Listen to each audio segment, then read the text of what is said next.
Buenos días a todos los alumnos, ¿cómo están? De la escuela Taitokyu. Bueno, en este caso vamos a volver un poco a las fuentes. Les traje para hoy este maravilloso texto que son los aforismos de Patanjali.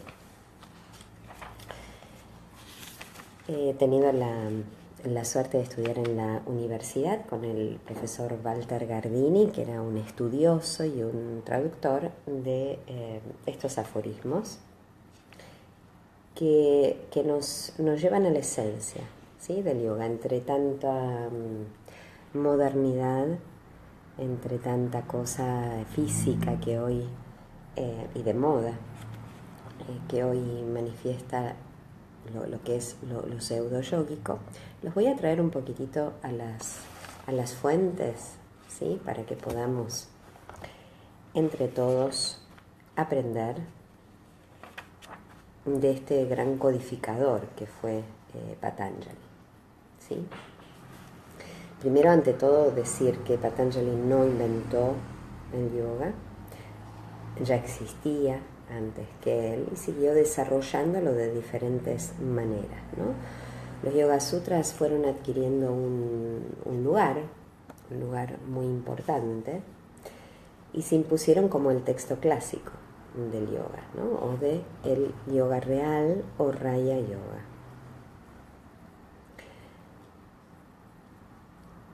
¿Por qué sucedió esto? Porque en los textos del Yoga Sutra hay una suerte de equilibrio entre todos los aspectos del yoga que han sido tratados en los Yoga Sutra, ¿sí?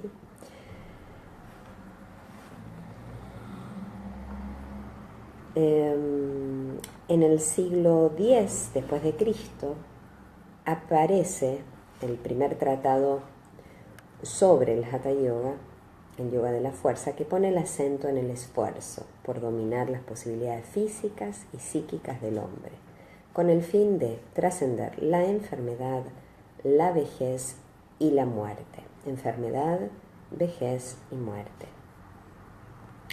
Entonces, de aquí las técnicas patanjalianas se amplían relacionadas con las posturas y el control de la respiración y se incluyen otras relativas a las purificaciones internas y el despertar del poder serpentino, que era el poder de Kundalini, ¿no?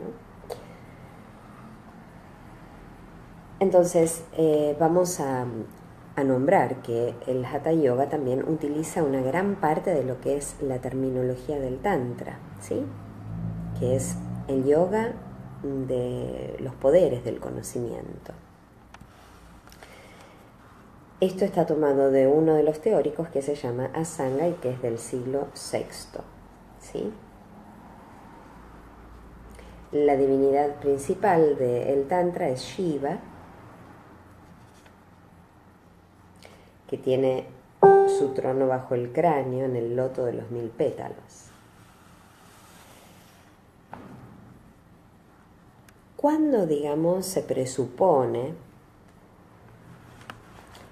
que cómo fueron, digamos, escritos estos aforismos, ¿sí?, y cuáles son los aportes específicos de Patanjali.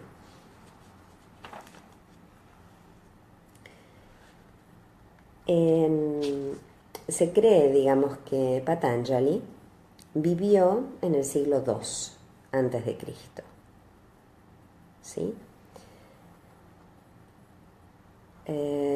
Hay, digamos, varias teorías sobre la autoría, digamos, si quieren, si fue un solo autor o varios autores. Esto es siempre, digamos, en la antigüedad había muchos autores que componían una obra.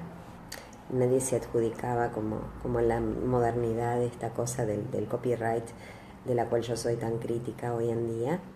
Bueno, antes la cultura, primero, digamos, que había un intento de preservar la cultura, ¿no?, de los grandes sabios, porque esto iba a instaurar una nueva forma de ver la vida. Hoy, como todo es desechable, todo es reciclable, la gente se aferra, primero que hay un reciclado de las ideas antiguas, ¿no? Si nosotros revisamos a los antiguos, vamos a ver que las ideas modernas, salvo algunos autores muy excepcionales, todo se copia de los antiguos, y como no hay derecho de autor, entonces bueno, cada uno toma sin ningún tipo de cita lo que desea, ¿no? Tal es el caso de hermosos escritores, ¿no? De la modernidad, como siempre les menciono, Eckhart Tolle, fabuloso, un compilador divino, digamos, pero que toma todas las tradiciones sagradas sin mencionarlas prácticamente, ¿no? Sin mencionar la autoría o las filosofías de las cuales toma, por ejemplo, todo el tema del poder de la obra. Me encanta Eckhart Tolle. Pero bueno, nosotros en nuestro método vamos a ir tomando a los autores per se.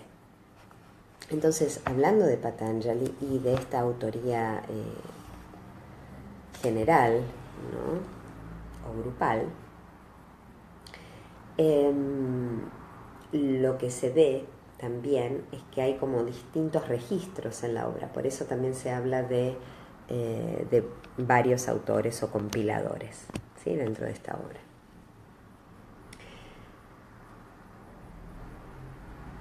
Ante todo, siempre la obra ha sido innovadora, ¿no?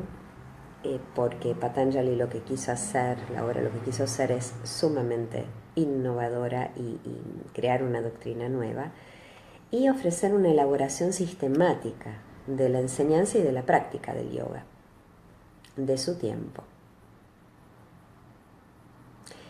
La tradición india daba más importancia al contenido que al nombre de los autores, ¿no? Porque anónimos son la mayoría de los textos de la antigüedad, incluyendo también al Bhagavad Gita y a los ficticios también nombres con los que se presentaban, ¿no? A las grandes epopeyas clásicas y a los tratados filosóficos. Y a veces era común atribuir la autoría a autores famosos, ¿no? Y otros, bueno, han quedado en el olvido. Pero, digamos, la importancia, digamos, de las obras es la supervivencia de ellas, ¿no? Por su carácter filosófico y serio.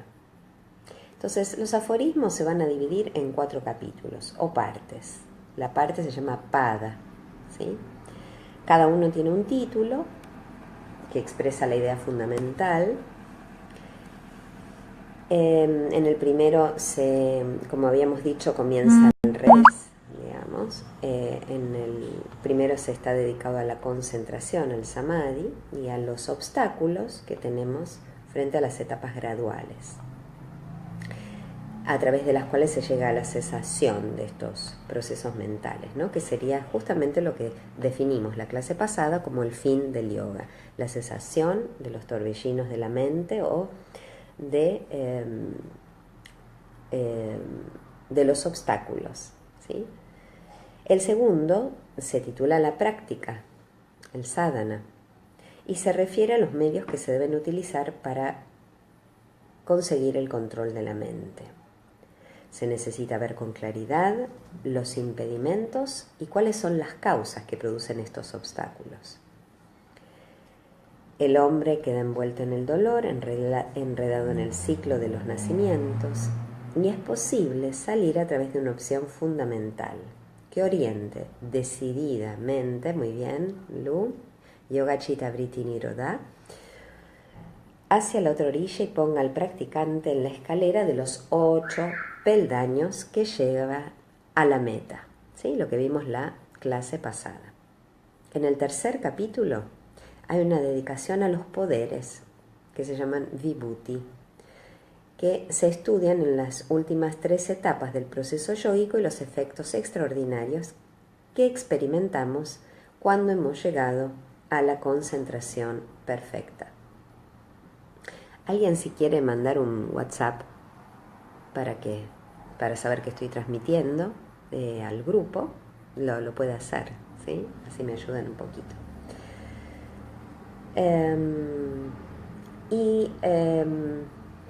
¿Cómo se logra la independencia? Diríamos la libertad, ¿no? El Kaivalya. La última parte, que es la más filosófica y la más polémica, ¿no?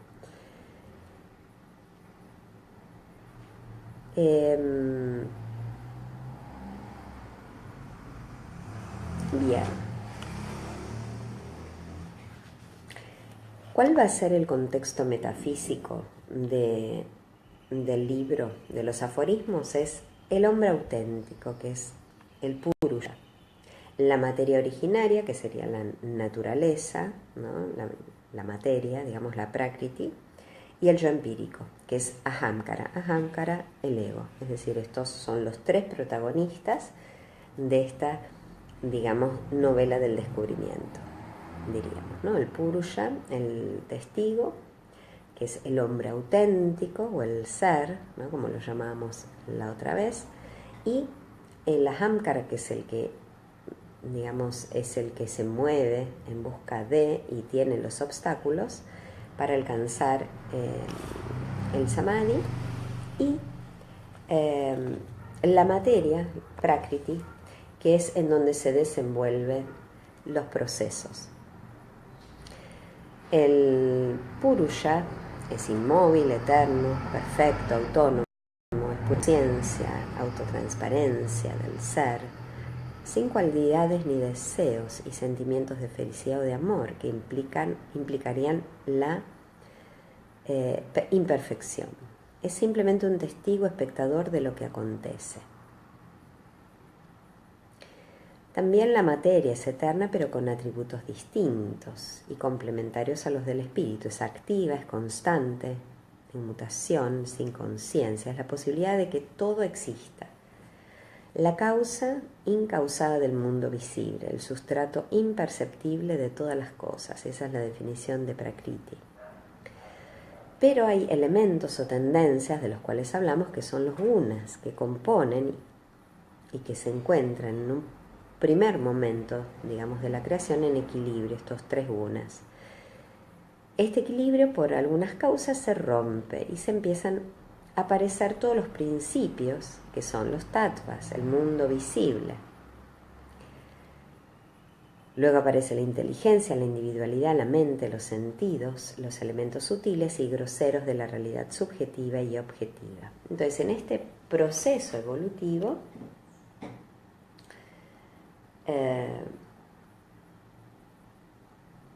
nada se crea verdaderamente, digamos, todo existe como una disposición de los elementos constitutivos, ¿no? ¿Y quién determina esta ruptura del equilibrio? Hay una tendencia ciega e ineludible, una ley cósmica determinada por los depósitos kármicos acumulados en la misma naturaleza desde toda la eternidad. Pero existe también una influencia indirecta del Purusha. Existe entre los dos principios un vínculo de simpatía entre el Purusha y la Prakriti, ¿sí? La naturaleza y el testigo, como entre el imán y el hierro, y ellos se acercan y se yuxtaponen sin un contacto real. La materia, a través de su elemento más puro y luminoso, el sattva, puede recibir el reflejo que llega del espíritu y se torna consciente. Alrededor de este reflejo se estructura el yo empírico, el hombre común, sujeto de operaciones, que piensa, actúa y quiere. Esto es toda la teoría de la filosofía Samkhya, ¿sí? Del yoga, que está presente como filosofía detrás de los aforismos de Patanjali. El ahamkara, el ego, como consecuencia de un grave equívoco causado por los depósitos kármicos, no logra percibirse directamente como lo que es. Al contrario, se identifica con las actividades características directamente como las actividades características de la materia, ¿no? Que son sus impurezas, sus dolores, su temporalidad y finitud. Es decir, ahamkara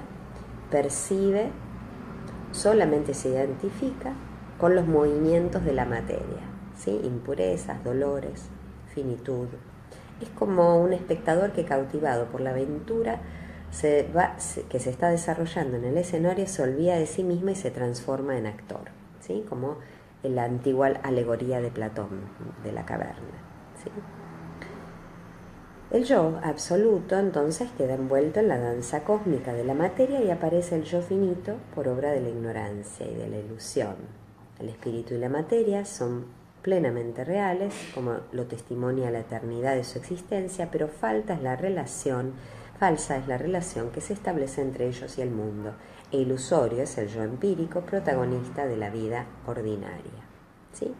Es decir, que hay un espíritu y la materia que viven por siempre y están siempre en equilibrio, y el equilibrio se rompe, este equilibrio de los gunas se rompe a través de la irrupción de la ahankara, del ego.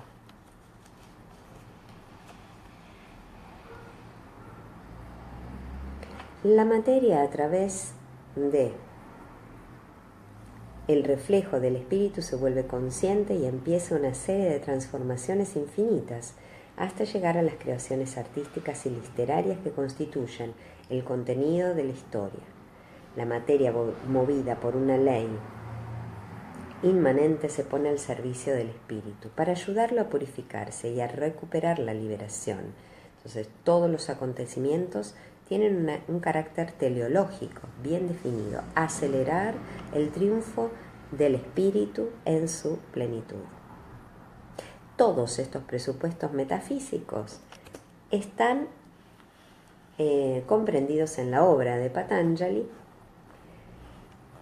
y trasumidos a través de la filosofía del Samkhya, ¿sí? Que es una de las líneas filosóficas del yoga. Entonces, aquí se distingue muy bien de la teoría Vedanta, ¿sí? ¿Por qué? Porque aparece el dualismo, el realismo y la ausencia de un principio único absoluto, ¿sí? Entonces, en esto se distingue del Vedanta, ¿sí? De la no dualidad y de la filosofía Advaita, ¿sí? Porque él toma la línea del Samkhya. Bien, vamos a ir un poquito a los aforismos, ¿sí? Esto es un poco para ver el origen, ¿no?, del texto.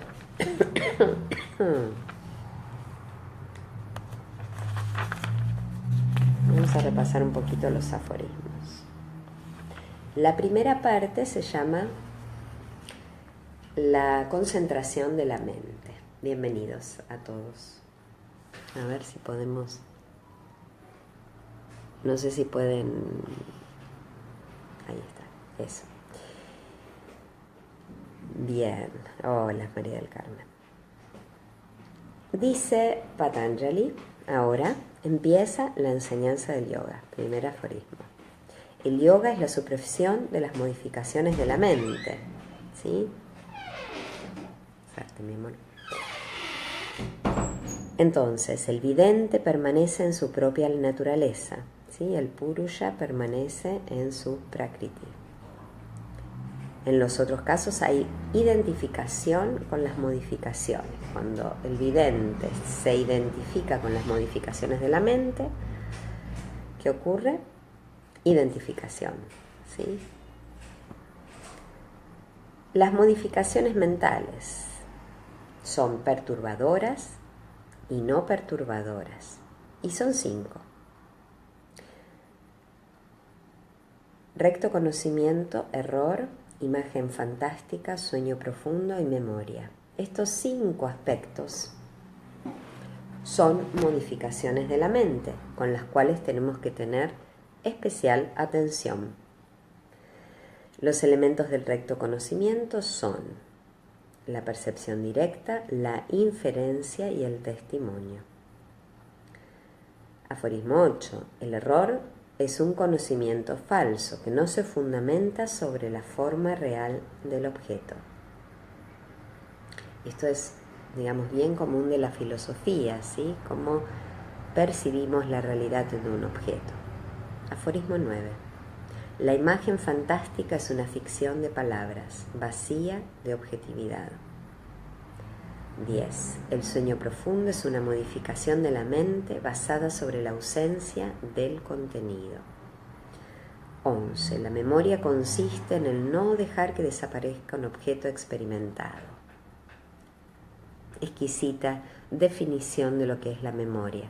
No dejar que desaparezca un objeto experimentado, ¿sí? De ahí el atrapamiento, ¿no? Sobre la memoria, ¿sí? Ya vamos a hablar sobre esto. El ejercicio y el desapego. Acá viene cómo trabajar sobre las modificaciones mentales. 12, aforismo 12. La supresión se consigue mediante el ejercicio y el desapego. 13. De estos dos, el ejercicio es el esfuerzo por la estabilidad de la mente. 14. Sin embargo, este se toma firme cuando se cultiva durante largo tiempo, sin interrupción y con seriedad. Aforismo 15. El desapego es la conciencia de autocontrol que tiene quien ha eliminado el deseo de objetos vistos y oídos. Segundo punto importante para producir el gran cambio sobre nuestras creencias, que es la definición de desapego. Todo esto, digamos, ¿cómo lo vamos a ir trabajando? Mediante la meditación.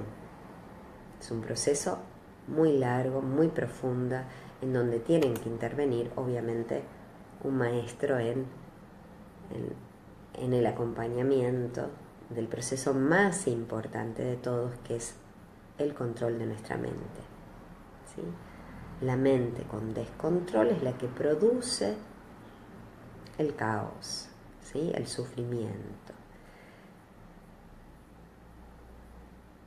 El desapego es la conciencia de autocontrol que tiene quien ha eliminado el deseo de objetos vistos y oídos. Recuerdan que la meditación de la clase pasada fue purificar la vista, ¿sí? Porque a través de la vista se nos van impregnando los objetos y estos quedan en la conciencia y vamos tejiendo historias alrededor de esos objetos y apegos. Las historias y los apegos, ¿sí? No nos podemos olvidar de las ofensas, de las cosas lindas que vivimos y queremos volver a repetir eso que ya no está, ¿sí? Su forma suprema se da cuando en virtud del discernimiento del espíritu se logra la cesación del mínimo deseo respecto de los elementos constitutivos de la materia. Bien, vamos a empezar un poco a interpretar los aforismos, ¿sí? Vamos a ver los primeros. Hoy vimos 16 aforismos, ¿sí? ¿Qué trabajamos hoy? La introducción, las modificaciones mentales y el ejercicio y el desapego, ¿sí? De la primera parte, que se llama la concentración de la mente. Vamos a ver otra definición de las Upanishads acerca del yoga. El yoga es el firme control de los sentidos. El hombre entonces no es más víctima de inquietudes. El yoga pues es el comienzo de una vida nueva y el fin de todas las perturbaciones. Esto lo dicen las Upanishads, ¿sí? Capítulo 2, versículos 6 al 11.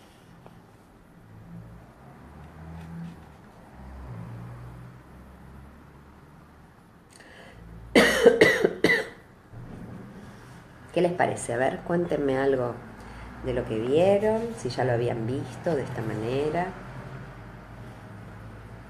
¿Algún comentario que quieran hacer? Y vamos a los comentarios propiamente dicho. ¿Qué les ha llamado la atención? Los escucho. Me pueden mandar por chat.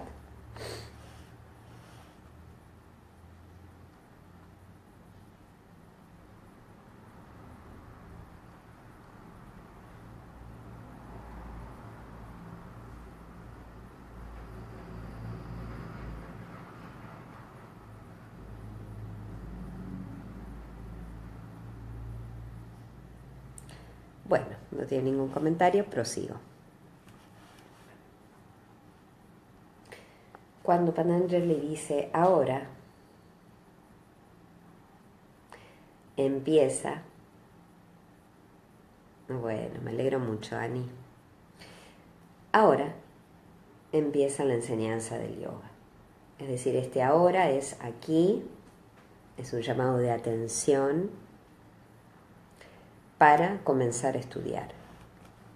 Entonces, fíjense esto que les decía, ¿no? de las corrientes estas que trabajan sobre el aquí y ahora. Bueno, ¿en quién se basaron?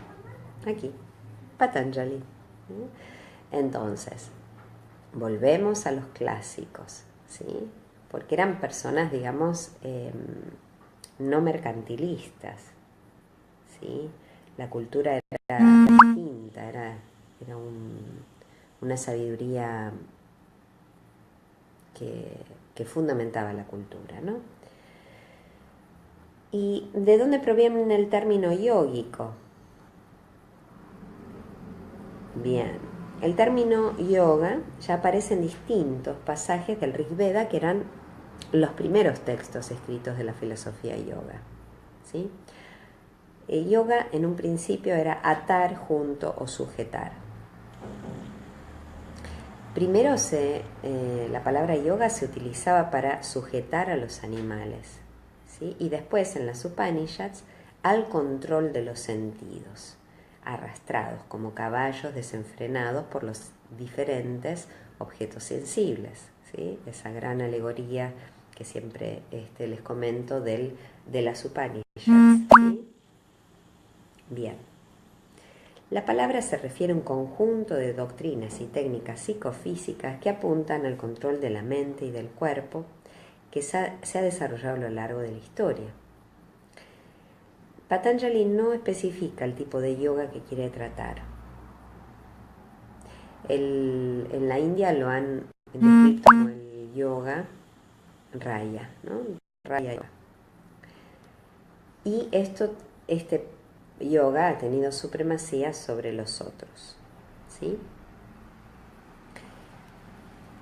El yoga, segundo aforismo, dice la supresión de las modificaciones de la mente. Yoga, chitta, vritti, nirodha. En el Gita, en el Bhagavad Gita, el yoga dice es la habilidad en la acción y la ecuanimidad de la mente. Esto es capítulo 2, versículo 48 al 50. Aparecen en este aforismo 3 palabras claves que volverán a menudo en el texto. La primera es chitta, que significa el conjunto de los estados interiores de la mente y abarca 3 instancias. Esto, aprenderlo. Es buddhi, ¿no? La mente, el sentido de individualidad, la mente superior, buddhi, ahamkara, y la facultad perceptiva en contacto con las realidades externas, que es manas, ¿sí? Manas. Entonces, en esta trilogía, esto es lo que conforma chitta, ¿sí? Voy a cortar un segundito porque les voy a traer, a ver, un papelito me gustaría, ¿no? Bueno, no importa, no tengo acá el pizarroncito, pero bueno, buddhi, ¿cómo está formado? Anoten, ¿cómo está formado chitta? Por buddhi, ahamkara, y la tercera es manas. Comprende así la actividad intelectual o cognoscitiva, los procesos volitivos y las emociones. Esto todo es chitta. Y además, en tu mente, chitta, se recogen todos los frutos de tus acciones. Y ahí están las samskaras, que son los impulsos latentes. Entonces, comúnmente se traduce como mente, complejo mental, y también psique o conciencia. Es una terminología más moderna que nosotros utilizamos. Y esto en general caracteriza todo lo psíquico en el hombre y subraya el aspecto conservador de la conciencia como receptáculo de todas las experiencias. Entonces, en nuestra conciencia se van a ir memorizando y acumulando todas las experiencias de vida. Y sí, se cree en la reencarnación de todas nuestras vidas. Es la naturaleza cognitiva individual con sus tendencias incomunicables. Es lo que permite al hombre vivir, conocer, evolucionar, regresar. Su transparencia deriva de Buddhi, su poder de selección de la facultad perceptiva, su individualización de Ahamkara y sus disposiciones afectivas y éticas de las distintas impresiones latentes. Es el producto del espíritu y de la materia y necesita para funcionar la colaboración de los dos, es decir, la chitta no puede funcionar sin esta raíz que es el espíritu, Purusha y Prakriti, la materia. A través de ella, la luz de la conciencia superior se proyecta sobre la materia y la realidad externa vuelve al espíritu. La principal característica de la mente son los vrittis. El término significa, en primer lugar, todo lo que existe. Y puesto que todo lo existente está bajo la influencia de la materia, es constante su evolución. Todo cambia y se puede realizar este cambio en la naturaleza.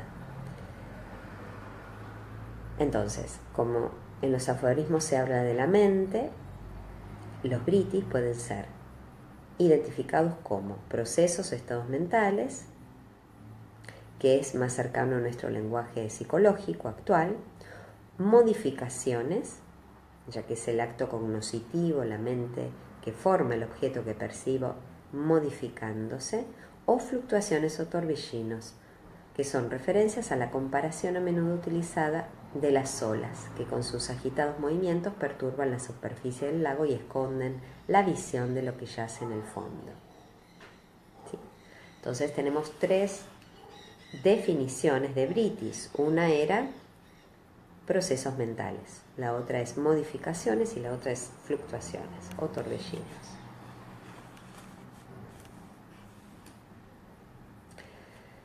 Vamos a pasar al aforismo 3 y 4. Entonces, el vidente permanece en su propia naturaleza. 4. En los otros casos hay identificación con las modificaciones. ¿Sí? Esto es bien el concepto de lo que es la meditación. Claro. Sí, también es correcto. Luz. El vidente es el espíritu, el Purusha, eterno, inmutable, sujeto de conocimiento. Es decir, nosotros conocemos a través del Purusha, cómo nos digamos, introducimos en la realidad percibiéndola a través del Purusha.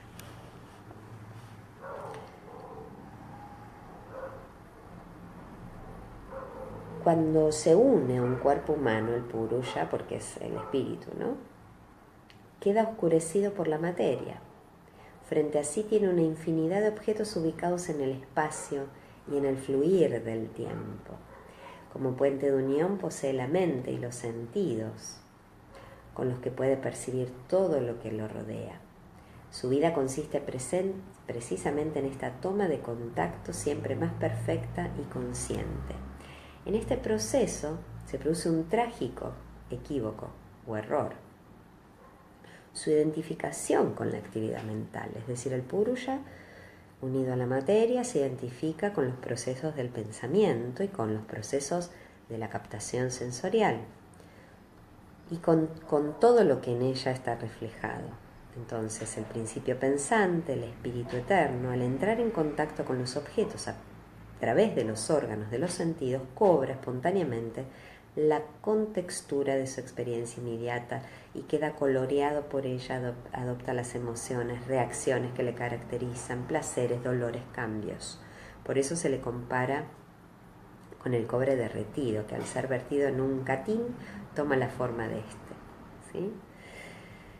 Yo soy la mente, yo soy el cuerpo, estos sentidos, los bienes que poseo, los placeres que persigo, los honores con que los otros me ensalzan, las ideas o los principios que formulo. Yo sufro, gozo, me enojo, muero. Estas expresiones reflejan las reacciones del espíritu enredado en el mundo. El infinito se fragmenta en el espacio y el eterno queda envuelto en el tiempo.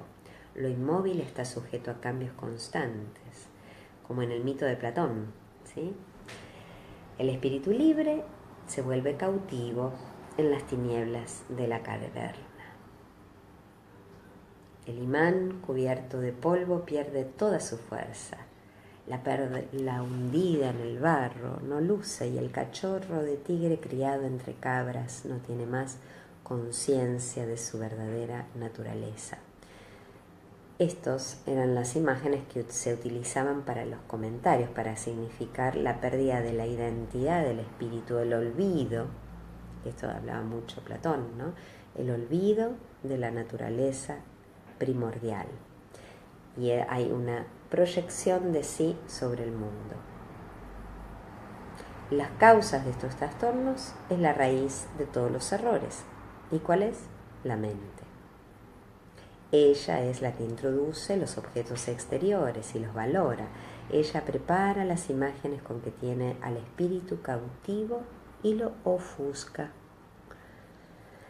Es un equívoco funesto que determina el vuelco hacia lo exterior, una progresiva involución y alienación, un encadenamiento siempre más fuerte a la rueda de las transmigraciones.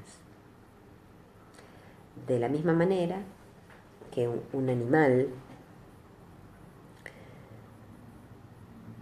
atado a un árbol puede moverse solo según el largo de la cuerda o cadenas que lo tienen preso, así el hombre puede actuar con mayor o menor libertad según los estados psíquicos producidos por la actividad mental.